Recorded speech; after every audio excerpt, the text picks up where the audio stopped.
When you become someone's apprentice, you're entering into a relationship that is very different from going to art school in the West. You go through a ceremony, and you're basically accepted into the family of your master. The master becomes your father, and you become their child. It's called rumun. It means entering the gates.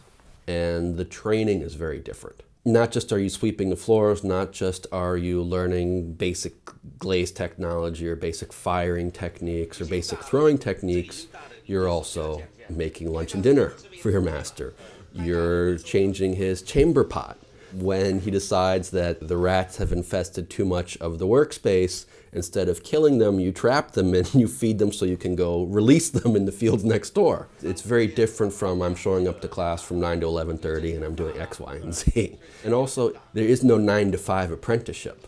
You are an apprentice for however long you're an apprentice. So if the master calls you at 11 o'clock at night that you need something to get done, you've got to be there available. You are the disciple. I think if I was Chinese, it would have been a very different process for me.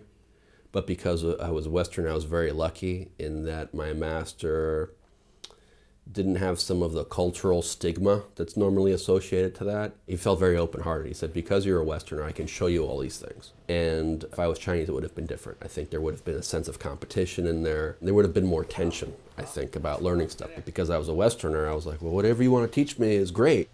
One of the things that is common in the master-apprentice relationship is when your skills get high enough, when you become competent enough and they really feel confident in you and your skills, they'll give you a name. So after about 3 or 4 years of working for my master, Wang Guozhen in Yingge, Taiwan, I got to the point where he felt confident enough to say to me, you can go out and open your own studio now.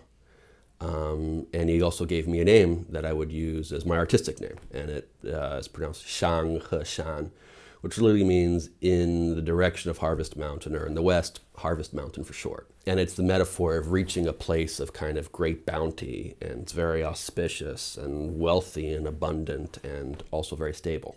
Artistic names that are given to you by your master really kind of are an explanation of where you're at that time, of where your skills are at, or where your head is at, or the direction that you're embarking upon.